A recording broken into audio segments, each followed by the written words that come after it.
As the temps start rising, I feel the familiar urge to refresh my closet, but I don't want to waste money on pieces I'll only wear once or for just one season. Thankfully, Quince changes that. Their clothes are timeless, lightweight, and far more elevated than anything else at this price. It finally feels like my wardrobe matches my standards. The best part is that Quince only works with factories that use safe, ethical, and responsible manufacturing practices and premium fabrics and finishes, so you get to look good while feeling good. I'm pretty excited that I have upgraded my athleisure wardrobe for this summer.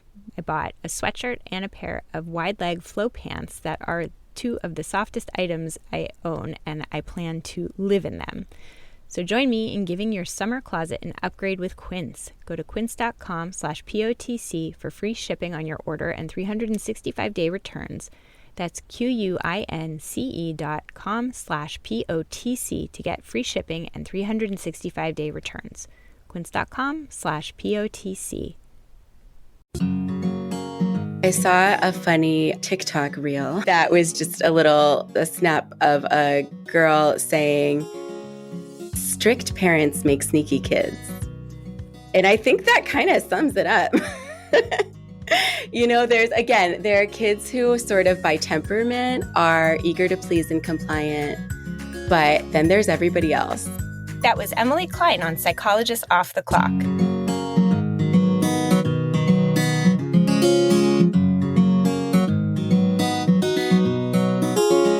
We are 3 clinical psychologists here to bring you cutting-edge and science-based ideas from psychology to help you flourish in your relationships, work, and health. I'm Dr. Debbie Sorensen, practicing in Mile High, Denver, Colorado, author of Act Daily Journal, the Act Daily Card Deck, and the upcoming book, Act for Burnout. I'm Dr. Yael Schoenbrunn, a Boston-based clinical psychologist, assistant professor at Brown University, and author of the book, Work, Parent, Thrive. And from coastal New England, I'm Dr. Jill Stoddard, author of Be Mighty, the Big Book of Act Metaphors, and the upcoming Imposter No More. We hope you take what you learn here to build a rich and meaningful life. Thank you for listening to Psychologists Off the Clock. Hi, everyone. This is Yael here with Jill to talk about an episode about difficult conversations, which I think is such an important topic and one that I think about a lot as a couples therapist and then somebody who's in lots of relationships in my marriage, with my kids, with my colleagues. And conversations can sometimes be really challenging. So it was really terrific to get to talk to Emily Kline, whose new book is called The School of Hard Talks: How to Have Real Conversations with Your Almost Grown Kids. And what I think is really important here is that even though the book is really focused on conversations with our adolescents, so many of the principles that she draws, and we go into a lot of detail about this, but these skills are widely applicable to all kinds of difficult relationships. Yeah, Yael, I absolutely loved this episode. Like, people can't see me, but you can see me. These are the notes that I was taking. It's a lot of notes. I mean, I was like doing my hair while I was listening, and I brought my notebook upstairs with me so that I could take notes while I was listening. And, part of that is because I have an almost 11-year-old, and these difficult conversations are starting to arise, in this kind of like tween stage. But I found the episode just really applicable, something that I can take and use. Oh, and I've already subscribed to her Instagram and spent like 15 minutes looking through. Do you remember what it was? You say what it is at the end of the episode. The Instagram handle is Learn About Milo, which stands for Motivational Interviewing for Loved Ones. Right.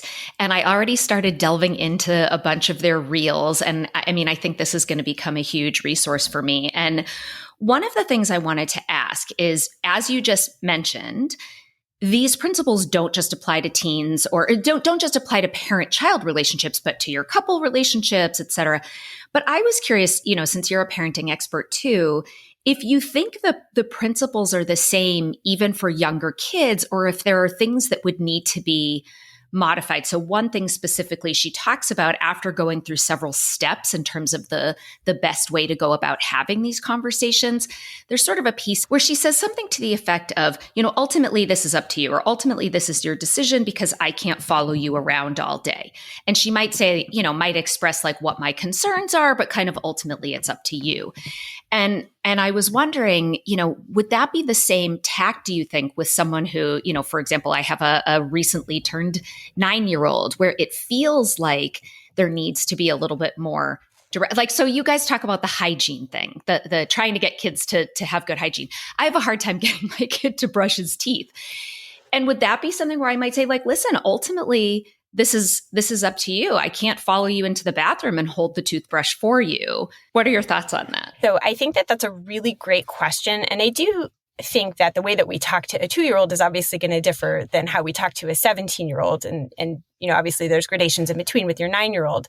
And of course, it depends on who you are and how you talk and the kinds of conversation that works well with your kids. So there's all sorts of ways that we need to be flexible.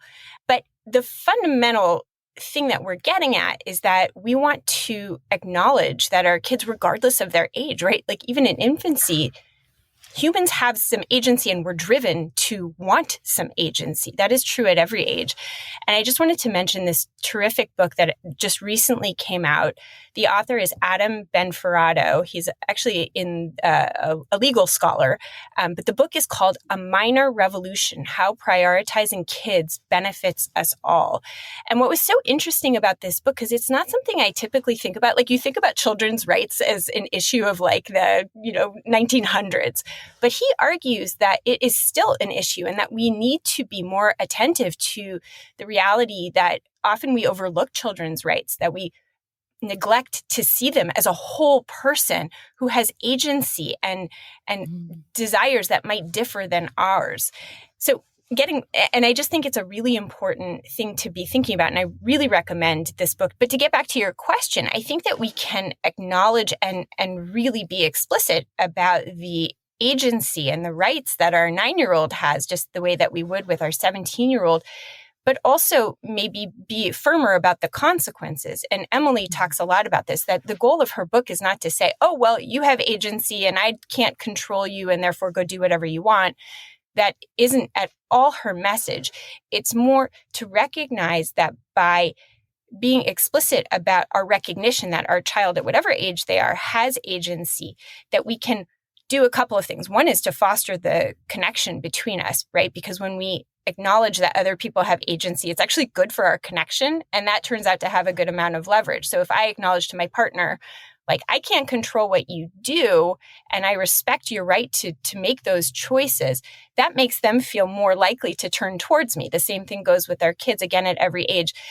So the other thought that I had is that your question reminds me of a conversation that I had with Zoe Chance on our episode about influence is your superpower. And she gave this anecdote of a 2-year-old niece or nephew, I can't recall now which, and how even at that very tender young age, little kids are really insistent on their agency. If you tell them you have to go outside, they're going to dig their heels in, even if it's something that they want to do. This is just a fundamental innate human drive, is to want to assert our agency.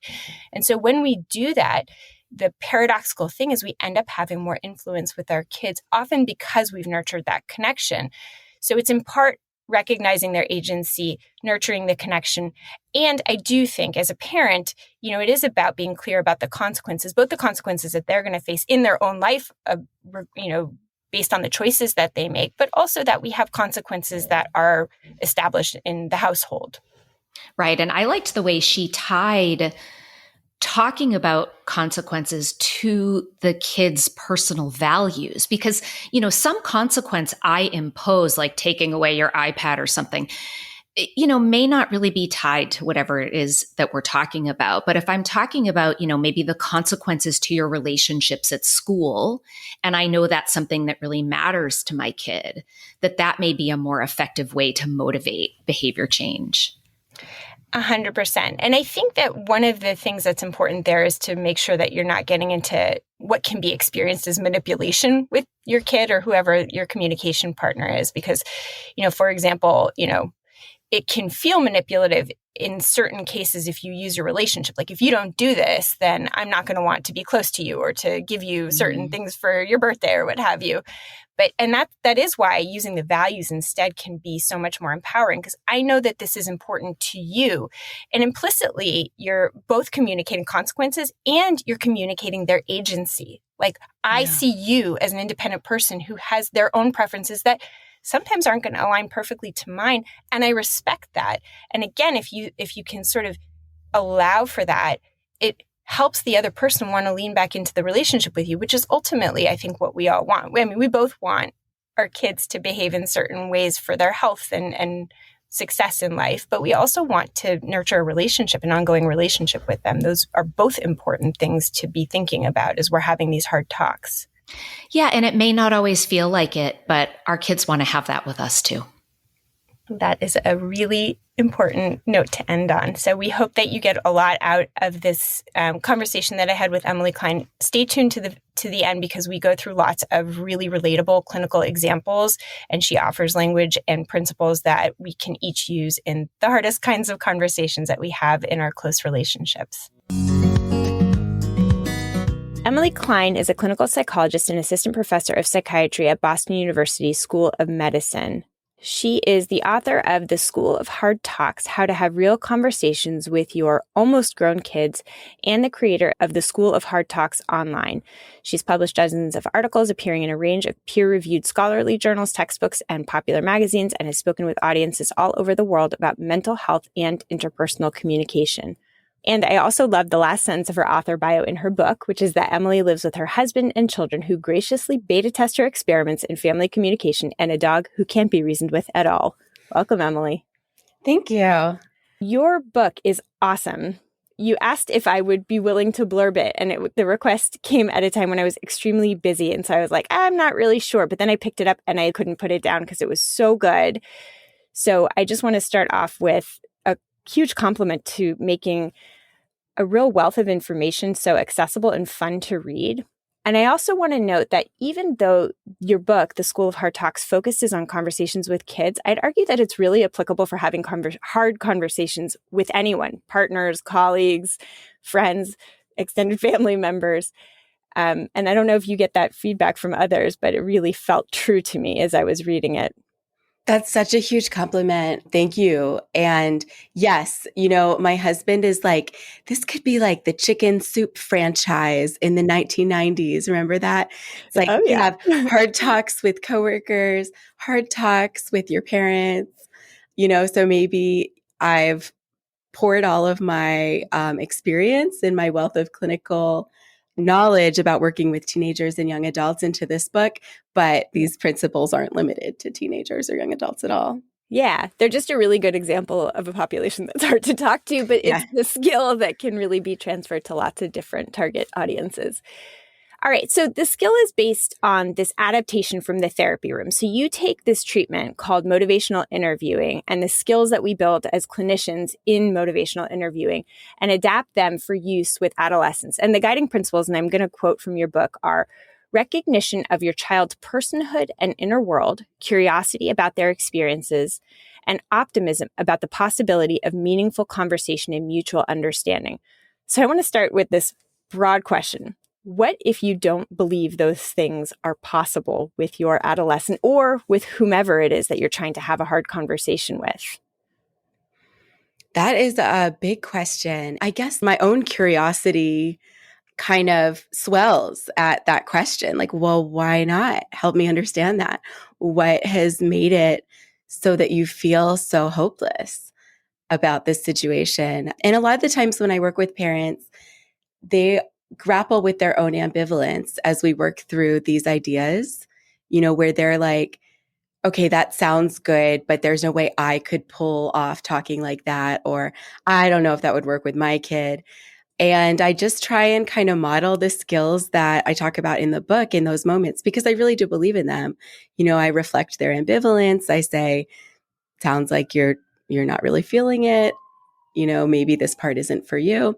And usually in the end, they're like, well, I have you for X number of hours. So just teach me the thing and I'll try it if I feel like it. Yeah.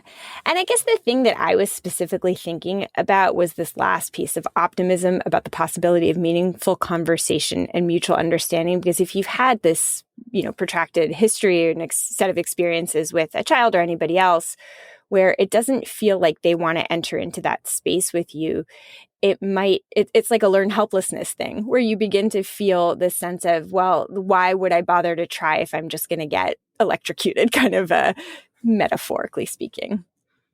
Yeah, and I do think that's kind of an important caveat to the skills, and it's a little bit of an odd place to start our conversation, but there are relationships that are not necessarily worth repairing, right? Um, so, I think of people who I've talked to whose parents are abusive or who have a spouse who's abusive. And those, or I work with a lot of, my own specialization is in bipolar disorder, schizophrenia. So even though I work with a lot of families who aren't struggling with those conditions, the majority of my clients are not necessarily themselves struggling with those diagnoses, but they are coming to see me about a child who is. And sometimes it's not the right time to try and make conversation if things have escalated to, a level of volatility where safety is not assured, or somebody is just so confused and in their thinking that you're not going to be able to reach them. It's okay to save the skills for later. And it's not always going to be a good fit right now. So it is kind of a funny place to start, but I actually had written down this great quote that I think is it's both disheartening and heartening at the same time. And it's kind of a long quote, but I'm going to read it because it seems really important for parents who are tuning into this episode thinking that they can gain skills and prevent bad outcomes. And that is not what you're saying. So the quote goes as follows. Do you want to know the big secret about serious mental illness? The number one thing that parenting experts and gurus won't tell you. Are you ready? Okay, here you go. It can happen to anyone. The most patient, present, organized, and authoritative parent in the world cannot prevent illnesses like depression, bipolar disorder, schizophrenia, eating disorders, or anxiety from taking hold of their child. I don't write that to scare you, though the fact of it is terrifying. I write it because there are legions of experts, many of whom believe in their own BS, who promise that if you follow their program, buy their book, or pay for their advice, then your child will grow up to be hardworking, empathetic, intelligent, thin, and especially not mentally ill. So I wanted to include this quote and ask you why it's so important to start there when you are advocating for this particular approach to parenting. So, in order to really explain it, it might be helpful to tell you a little bit about sort of where the book comes from. So I've been working mostly in serious mental illness in my career in mental health. So I've worked with older folks, younger folks, but I've treated so many people who have mostly schizophrenia, bipolar disorder, major depressive disorder. That's really where I've lived for most of my career. And then I had this kind of revelation about the importance of the family. And I'm not the first person to think this, obviously. There's been a lot of amazing work that's gone into kind of undoing the decades of harm of psychologists and psychiatrists who really thought that these mental illnesses were caused directly by parenting. Melanie Kline, a psychoanalyst, wrote about the ambivalent mother, the good breast and the bad breast. Really thinking that some subtle behavior present in a parent-child relationship on the part of the parent could cause the illness to happen. And that is so deep in our culture right now, I think. But what I realized through working with these families is that they're really nice. And if you really look at the research, the big predictors of serious mental illness seem to lie in the realm of there's clearly genetic influences, there are environmental influences, but parenting style outside of sort of extremes of abusive and neglectful parenting style doesn't seem to be a major predictor at all. So as I worked with these families, the other thing I realized is that, I have someone in my office or on Zoom for maybe 50 minutes once a week. And often when I would do a check-in with the parents, what we call collateral call, they would be just bursting at the seams with questions and information about, so how should I manage this? How do I get my kid to take a shower? Some days they take their medication and some days I'm not sure. What should I do about that? And just realizing that that parents and families in general are such an asset to treatment. And that if we support families more, then the people themselves who are struggling to recover from the mental illness will do better. And the research really shows that. And in particular, so many of the questions I would get from family members were about behavior. How do I get my kid to blank? That was the big one. And I would say the big ones are like come out of their room, take medication, stop smoking so much weed. And then just the more sort of pro-social things like come to family dinner or, call their friends. They seem really isolated. So I get a lot of hygiene, personal hygiene. Yeah. things. How do I get my kid to take a shower, to contribute to household chores? Absolutely.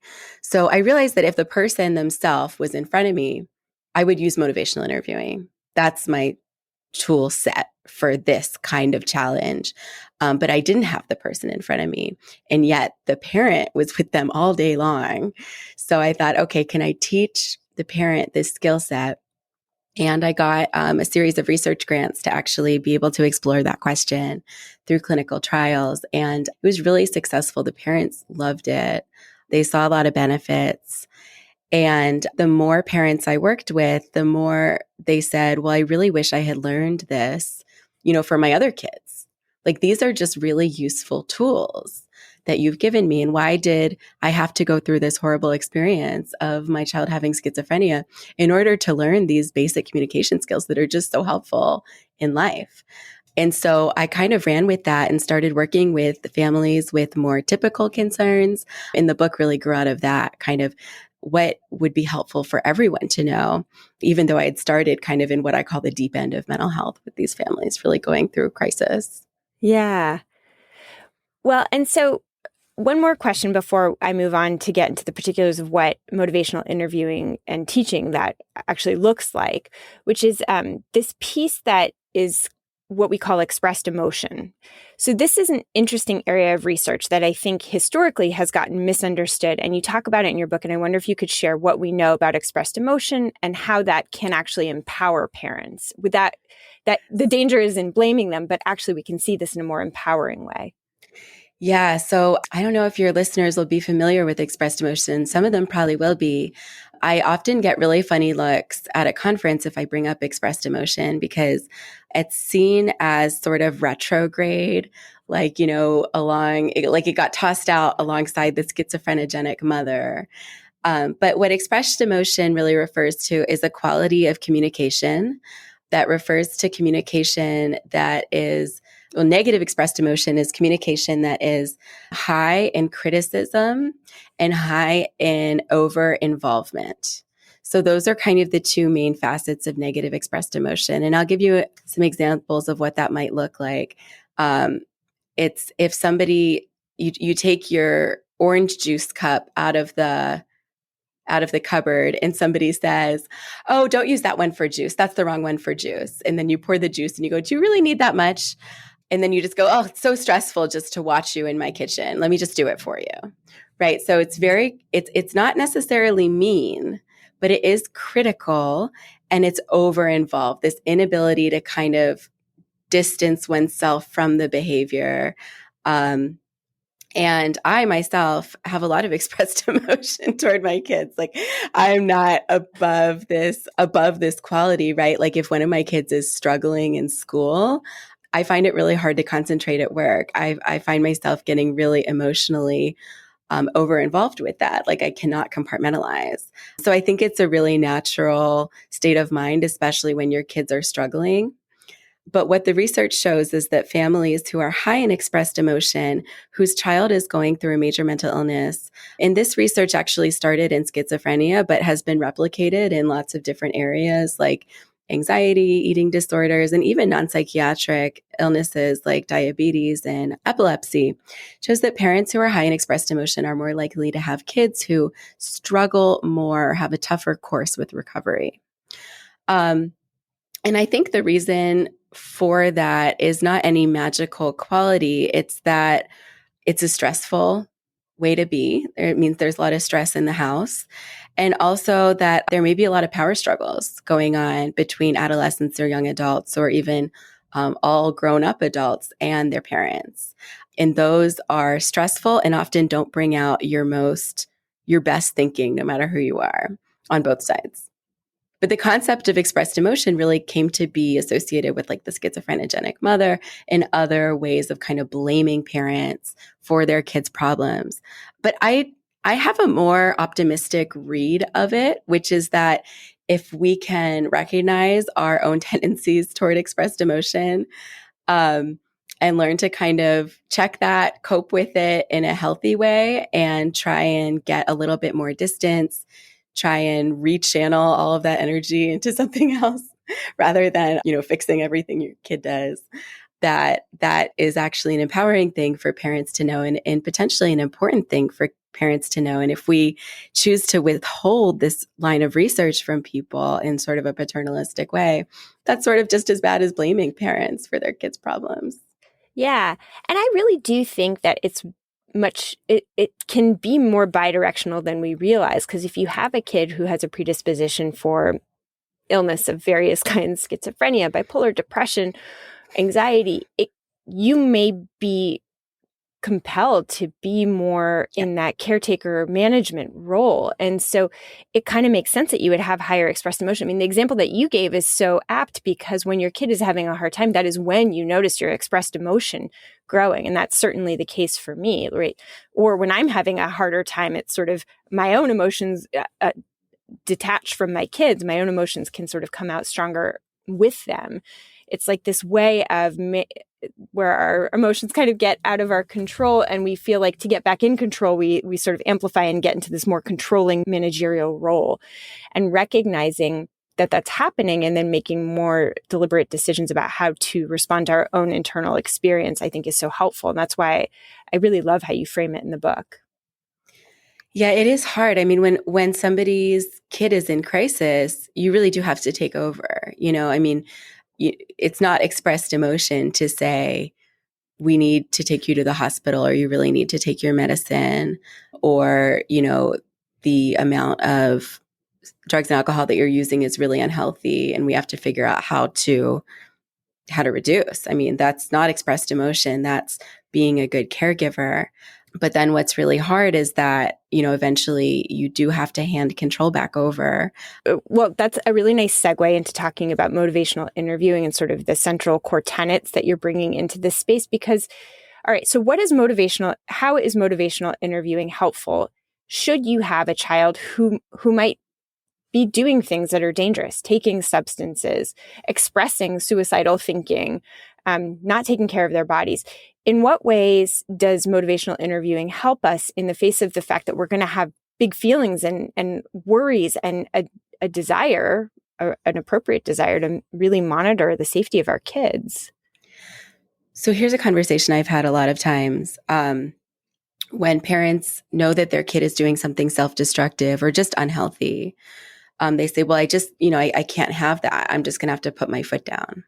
That's a phrase that we say a lot in our culture. And there's some kids who you can say, you are absolutely not allowed to drink alcohol. I'm putting my foot down. That this turn of phrase that we have. And the teenager, the young adult says, okay, mom. That's not where I tend to live, in my clinical practice. Those aren't my families necessarily. But I know it doesn't mean that your kid has serious mental illness. It's just a lot of kids aren't necessarily going to be that compliant just because their parent has strong feelings. I know that in my own adolescence, I was secretive. I knew that my parents would disapprove of a lot of my behavior, so I simply made sure they wouldn't find out about it. So I always ask parents, okay, help me understand what that looks like for you. What does it look like when you put your foot down? And, how has that worked in the past? Because the fact of the matter is, by the time your child is 15, 16, 17 years old, actually, a lot of the times there's very little you can do to control their behavior, even when it's something that you have really strong feelings about, like using drugs or alcohol. And that is a very tough pill to swallow. And at the same time, I think it's absolutely a necessary thing for people to grapple with so that they can really think about realistically, what influence do I have and how can I be more effective at trying to encourage my child to have healthier behaviors. And when I say you can't control, that doesn't mean I think you should give up. I wouldn't have written a book about that. It's like, there's not much to say about it. It's like, oh, let your kid do whatever they want. They'll figure it out eventually. That's not my message. It's you have to recognize your lack of control in order to be more effective. Yeah, in the couples therapy room, so I'm dealing with two consenting adults, so it's a little bit different than dealing with an adolescent. But what I always tell couples is you have to give up control in order to gain influence. And the science is strong. And I think that that's really what MI is all about, what motivational interviewing is all about, is giving up control so that you can have more influence in these tricky relationships. Exactly. Yeah. Yeah. So there's so many paradoxes in motivational interviewing because it is really about giving up control in order to gain influence. And I'm going to read another quote, and I want you to sort of help us understand this paradox. So you write, paradoxically, adolescents are often more willing to follow the advice and direction of supportive parents than those who demand obedience. How can we understand why that's true? I saw a funny TikTok reel that was just a snap of a girl saying, strict parents make sneaky kids. And I think that kind of sums it up. There are kids who sort of by temperament are eager to please and compliant, but then there's everybody else. And so kids, when we become adolescents, it's just developmentally normal that we start questioning rules and norms, and start running it through our own sense-making machinery. And that means that just because I said so doesn't really cut it anymore with most teenagers and certainly with young adults who are figuring out their own way of being in the world, the norms that they want to subscribe to, and what is normal for their social group and what's going to help them succeed and fit in. So they may not accept parents' rules anymore. And if parents aren't willing to sort of have a back and forth conversation, what may happen to you is what happens to me often in therapy when I realize I'm being too pushy, which is that my client smiles, nods, and leaves. And that's it. They didn't do what I said. Yeah. And then they come back. And if they come back, they definitely haven't done what you said. Yeah. Right? The real question is if they come back, because, we're not inviting people to continue the conversation when we insist that we are right and we know what's best for them. So maybe we can get, maybe I'll sort of include a couple of clinical case scenarios and you can talk us through the what to do's. But say you have an adolescent who is sneaking drugs, right? And you've discovered that they have a stash of, I don't know, pot in their backpack. And you say, absolutely not, right? That doesn't work. They exit the conversation. Sure, mom, whatever. I'm going to do it. Now I'll just be more sneaky and sly about it. What do you recommend that parents do instead? Okay, so in the book, I kind of lay out a few foundational skills that you have to kind of become fluent in, but there's only a couple of them, so it's really not very hard. And then once you have those, you're pretty well equipped to go into a conversation. So I like to start a conversation with a statement of fact. I know I found drugs in your backpack, right? I'm not trying to catch you like, did you do drugs? Were there drugs in your backpack? I don't like that kind of test to see if a kid is lying to me. I like to just start with what I know and say it clearly and with as little judgment as possible. So there's weed in your backpack or there's a vape pen in your backpack.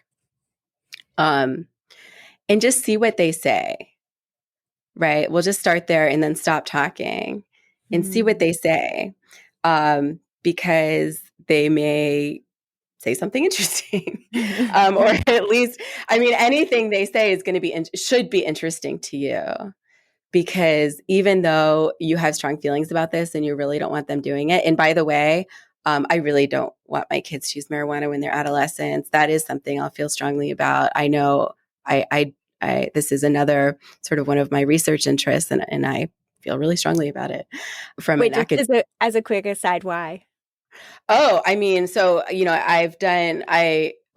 again, one of my sort of other research interests is cannabis and psychosis and youth mental health in general. And I think we're seeing more evidence that legalization is growing the market overall. It's not just displacing the illegal market, that we're seeing higher concentrations of THC, and that people who use often in early and high concentration products are at very high risk for serious mental illness, actually. And that's not something I think that the public really understands. Yeah, it's a little bit of a PSA, right? Public service announcement, because it isn't well known, right? I think we start to believe that, as we're legalizing cannabis, that it's a sign that it's perfectly safe, and that's not the whole truth. Yeah, or that people who have mental illness who smoke a lot are self-medicating, and that may be true, but it's a bidirectional relationship. And I think we have pretty good science at this point that suggests that there are people who have schizophrenia who would have had a latent and unexpressed vulnerability for that illness if they had not smoked so much weed. So that's scary. Yeah, it is scary. Okay, so you have strong feelings. And okay, so you have strong feelings. Yeah. But just to sort of so you start with a statement of fact rather than a question, and you try to make that statement of fact as judgment-free as possible, and then you pause and see what the other person's going to say. And when you do that pause, mentally you commit to whatever the other person says. I'm just going to reflect. I'm not going to get into it. I'm not going to get into my own opinion. I am secure that this conversation will last long enough that I will have my say. But the really important thing right now, if I want to have an influence, is to listen.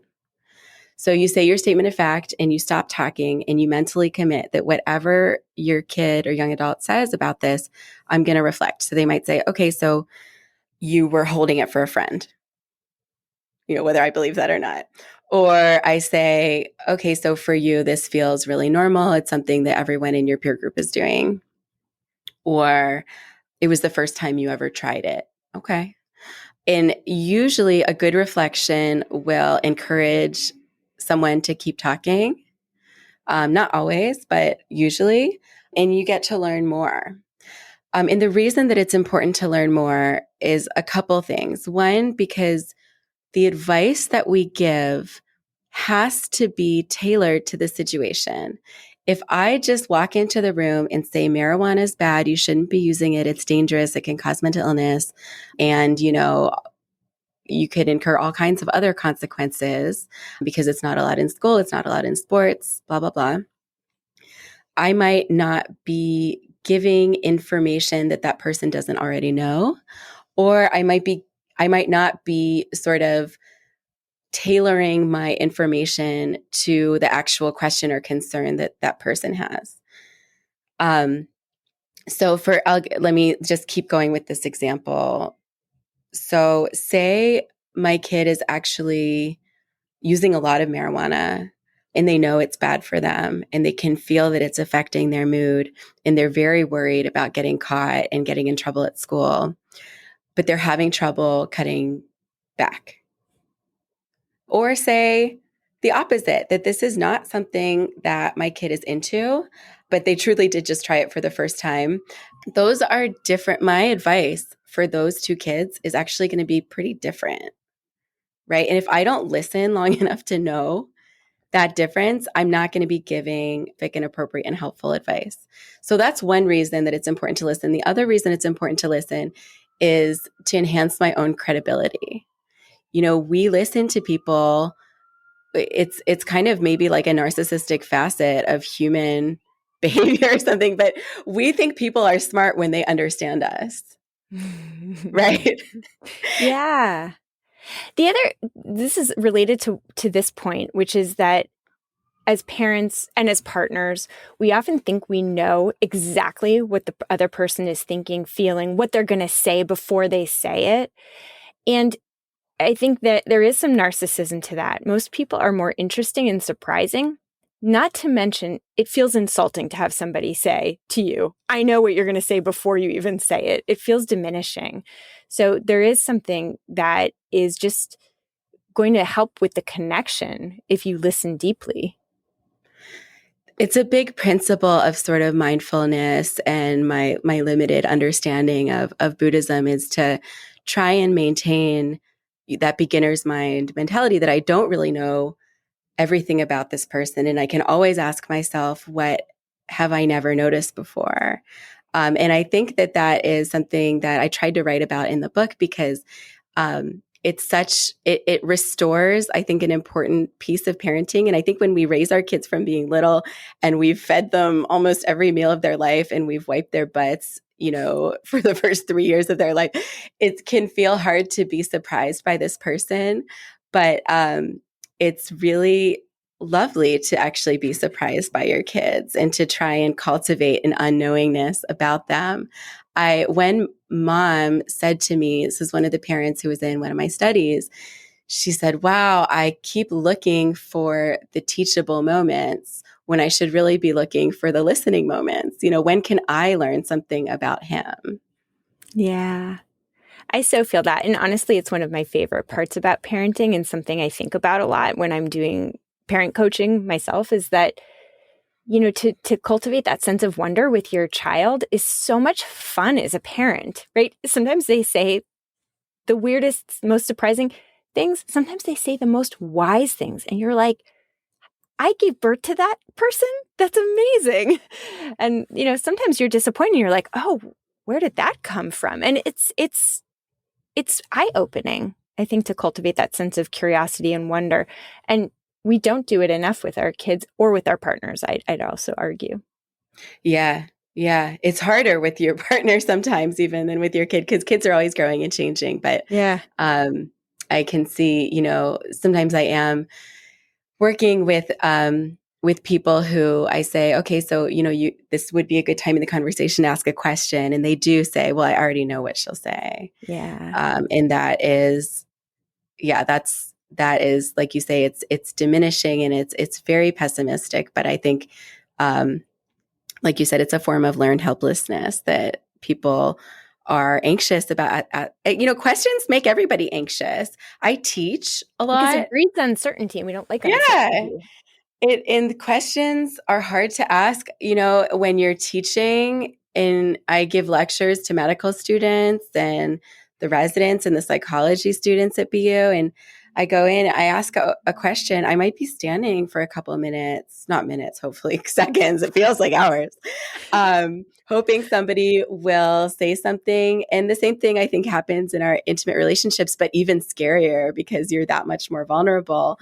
If you ask somebody a question, they might disappoint you. They might let you down. They might not meet you at that level of vulnerability that you're hoping for. And it does make us vulnerable to be curious about people and ask questions about people. But it's also the only path to real connection and influence. Yeah. Okay. So statement of fact, reflection, keep them talking, remain curious. Remain curious. Ask the questions that come to mind for you. And the questions should be good questions, what I call curious questions. You're not on Law and Order. You're not trying to prove a point. You're not trying to lead the witness. And you're not trying to teach. You're not necessarily being Socratic in that moment. You're truly trying to understand. You're asking to understand. So a question you might have about marijuana would be like, what do your friends think about marijuana? Scary question to ask. The answer might be they all love it. But I want to know that, right? Because that's going to be relevant. Yeah. Good question might be, what have you noticed about how it makes you feel? What does it do for you? What do you like about it? What do you not like about it? Those are curious questions. Questions that are not curious questions are like, did you know that ... or have you tried, or what were you thinking? Yeah. What were you thinking? Not a curious question. Unless it's, what were It could you be. thinking? Yeah, right. It's tone. That has It's a lot tone. to tone. Yeah, right. A lot Yeah. to do with tone. Then what? I mean, so say you get the information that is what you're really not hoping for, which is, I noticed that it really helps my anxiety and makes me feel more connected to my peers. And I'm nervous that you're going to tell me to stop, and I don't want to. It's a tough moment. It's a tough moment. I mean, so if you were my kid or my client, because I don't know if I'd be able to pull this off with my own kids, respect for all the parents actually out there doing it. And I do it with my own kids. Luckily, they're young and haven't come to me with this particular problem yet. It'll really test me when they do. So, I would reflect that. So to say you are a fan, you feel like it's helping you with your anxiety and you don't want to stop. At that point, I would say, I feel like I get your perspective. I'd like to give you mine. And then I would say what I think, which is that I hear that, I know that this probably does help you in the moment with your anxiety, but I'm very worried that it's going to, in the end, make it worse, that you're going to get in trouble at school, that you're going to lose your opportunity to participate in things that are important to you if you get in trouble at school, and that you could be setting yourself up for a lot of problems. And that I don't want you to use it. I just don't. But I can't, I probably, there are things that I can probably do to leverage some influence over you, but ultimately I can't really control your decision, because I can't follow you around all day. I have a job I'm going to go to and you have school. So, I could say, well, I'm going to check your backpack every day and I'm going to confiscate anything I find. And I might look in your room and confiscate stuff. Or, I'm not going to give you an allowance if I feel like you're going to spend it on weed. Those are sort of levers that I do have available to me. But ultimately, it is kind of up to you, because you're 17 or however old this imaginary child that we're picturing is. And I can't make that decision for you. And I know that. Yeah. But so I'm just going to pull out a couple of things that you're doing, which is, so first you start with, I'd love to give you my perspective, which is in essence asking for permission to give advice or to give your perspective. And I talked about this with Nadine Mastrolio on a previous episode that we'll link to in the show notes. But she's done research on motivational interviewing that suggests that for therapists, when they're talking to a client, asking for permission before they give advice is a really powerful tool. And I love this in the context of the parent-child relationship and also in partner-partner relationships. Like, would it be okay if I tell you what I think? And if the answer is no, save your breath. Like, there's, and respect that. You can ask again later. But if the answer is yes, you have more buy-in for the listening when you do offer that advice. Yeah. The other part is that you're saying that this comes after you empathize and really listen to what it is that your child or the other person is saying, right? So the advice only comes after, the perspective giving only comes after, as you've said, you've fully understood where the other person is coming from and you've given them airtime. And there's this social capital piece where it's like when you've listened fully, you're a lot more likely to get a listener in response. And finally, I'll just say, and I think this is so powerful, this is really, really hard to do. But it's not just understanding that you don't have full control. It's letting the other person know, I am aware that at the end of the day, you have agency. There are some things I can do to manage, but ultimately you get to decide your own life and you have to live with the consequences. And I care very deeply, right? It's going to be hard for me to watch you do things that are harmful.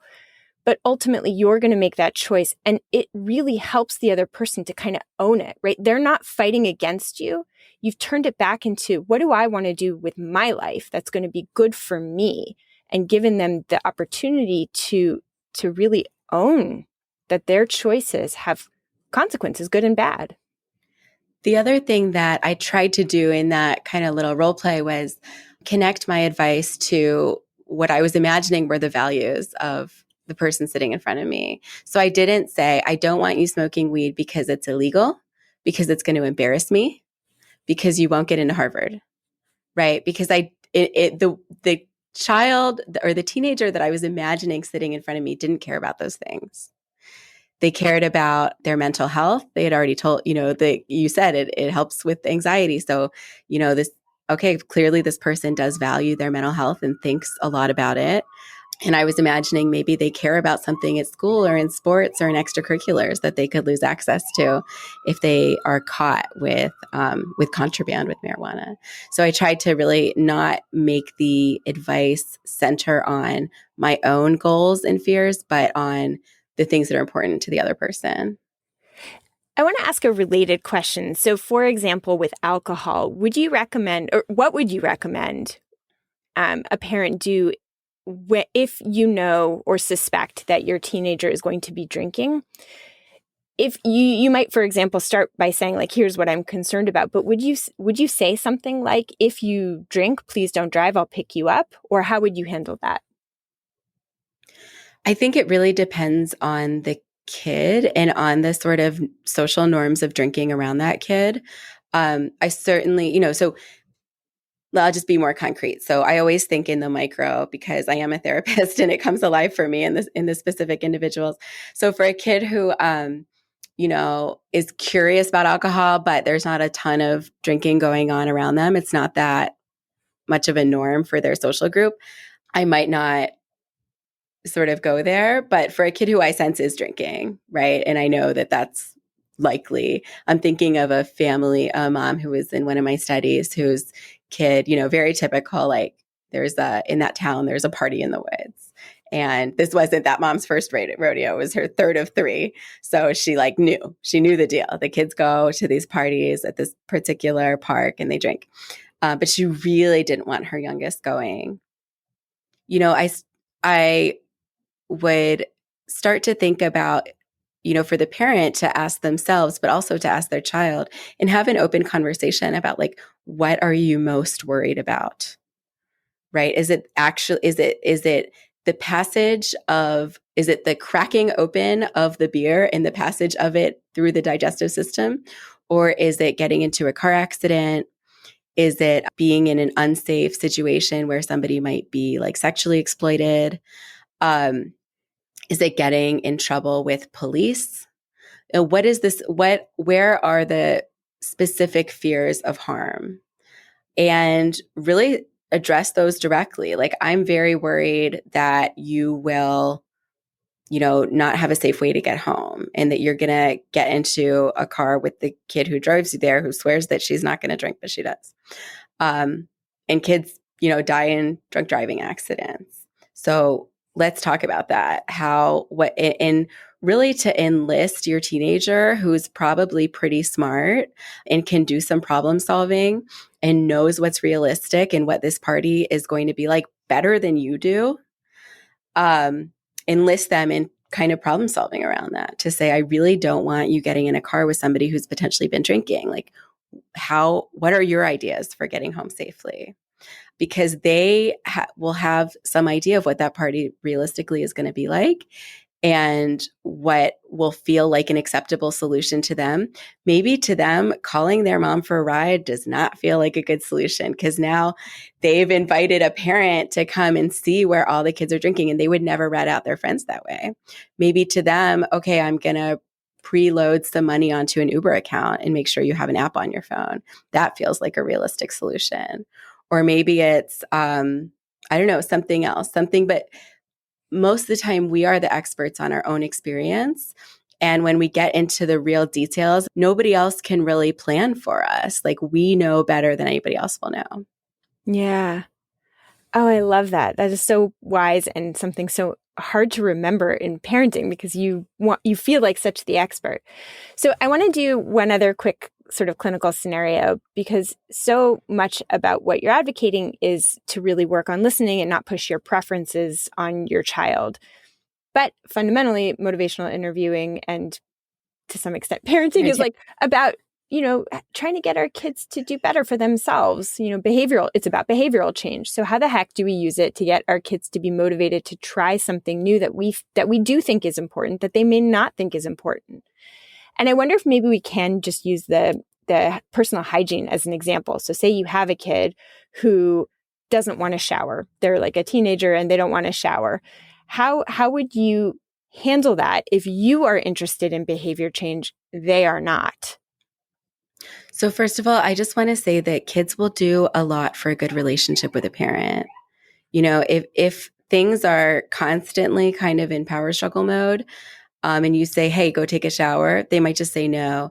If things are going pretty well overall and there's a good vibe in the house and people feel like, my needs are met, my mom listens to me, kids will do a lot. I was just supervising a brand new trainee in our clinic the other day who had her first session with a young man who's really struggling. And she said, well, tell me about why you're here. And he said, I don't need to be here. I'm only here because my mom said to do it. So kids actually will do stuff, just for their parents. And she very wisely said to him, it sounds like you really value that relationship with your mom. Respect that. But it's also possible that the relationship alone is not going to cut it and doesn't for many people. So, just to point out, again, statement of fact, you haven't showered, at least in my accounting, since Sunday. Or you smell. I can smell you. I can smell you from across the room. That's a statement of fact, and see what they say. And, again, try to be non-judgmental, try to commit to that reflection. You don't feel like you need it. You showered 3 days ago. You're trying out a, low environmental impact lifestyle. Okay, got it. And say, can I offer my perspective or can I give you some advice? And really, again, trying to tie that advice to what you know or suspect are their values. Like, I know that you have your job interview coming up, or, it's Valentine's Day when we're recording this, and you have a social event you're looking forward to. That is going to go better for you if you go take a shower right now. Or, one of my favorite questions to ask in therapy and also to offer to parents is just sort of a back pocket question is, what's getting in the way? What is getting in the way? Like, really, and not in a smart ass way, but like truly, what's getting in the way of making this behavior change? Yeah. And so we can learn and try and do helpful problem solving rather than sort of lecturing. What can I ask a follow-up question? So what do you do if you ask what's in the way and the kid doesn't know, right? They don't have the insight. They haven't thought about it, or they sort of aren't able to identify. The same thing goes for values, because I think values are really important, and you may glean what your kids' values are, but they may have a hard time having insight into what it is because their prefrontal cortex is not fully developed. And some kids develop even later than, their peers. So how do you help them to think it through when they don't really have the answer? And the danger is that if you help too much, they're going to sort of push against you. Yeah, that's tricky. I mean, I might help connect the behavior. I might myself draw the connection between a behavior and something that they're looking forward to. But then, do it in a sort of open-ended way. Like, what's your plan for kind of presenting well at this job interview? Or, what are you planning to wear to, the Valentine's Day party at school? And try and draw them out on those topics and hopefully help them make that connection in that way. And again, it's okay. So kids need our advice, right? Like the point of the book is not walk away. You can't have any influence here. Give up. It's keep going and try and enrich the relationship so that your kid is feeling understood, feeling in control, feeling confident, and it's going to be receptive to your advice. When you say, okay, I hear that you don't feel like it's that big a deal and whatever, but I'm going to offer you some advice if that's okay. And here's how I'm seeing it. That often will go a long way. Yeah. The other thing I was going to add is that sometimes when you do a reflection of or give your own insight of, okay, I think this behavior might connect to, maybe you're not showering because you're actually afraid of close contact and it's a way to kind of distance people. Oh, right? Yeah. And then they say, that's not it at all, but that's great. Then they're engaging with you. You've made a hypothesis and you can even say, I don't really know, but what about this? And I think even expressing that, I don't really know, you're the expert on you, but here's what I'm seeing. And if they disagree with your interpretation, then you actually have them engaged a little bit more than you might otherwise have by not offering that assessment or that interpretation. I think that's something that probably only a psychologist would ever say to their kid, though. But potentially relevant to your listeners. Yes. But right. No, we all have our interpretations of other people's behavior all the time, which may or may not be accurate. But to throw it out there and say, here's what I'm seeing. Is that right? Yeah. And ask for feedback, right? It's a way of kind of getting engagement. Yeah. Sort of an unrelated topic that I think happens for parents and again for partners too is sometimes you think that the other person is hiding things from you. Like you feel really sure of it.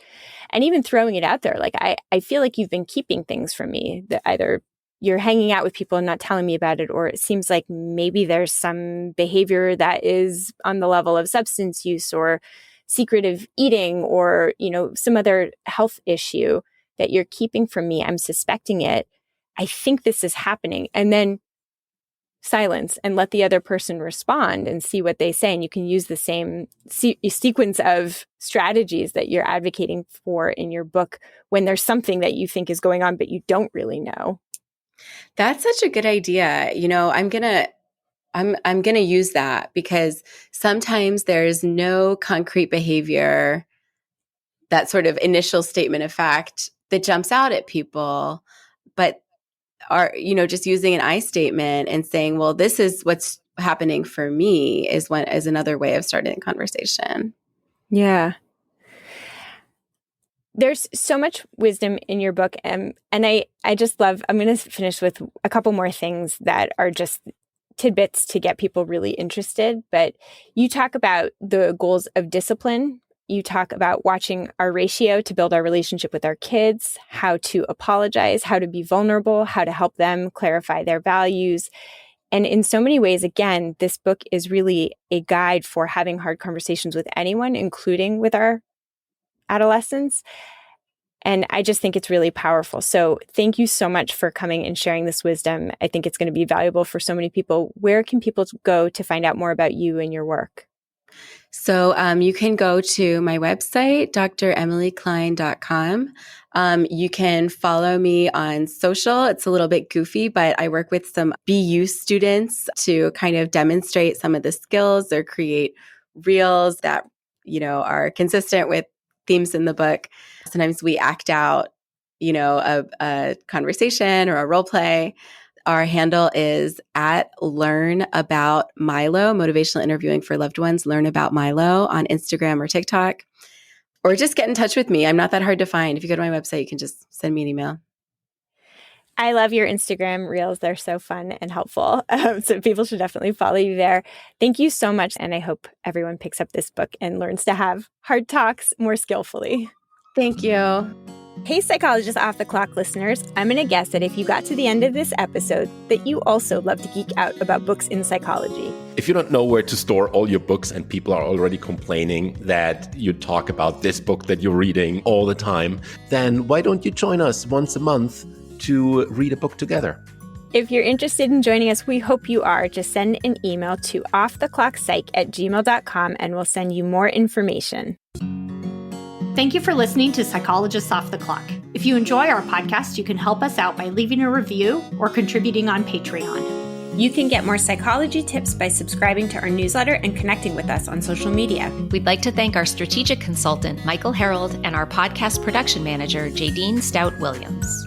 This podcast is for informational and entertainment purposes only and is not meant to be a substitute for mental health treatment.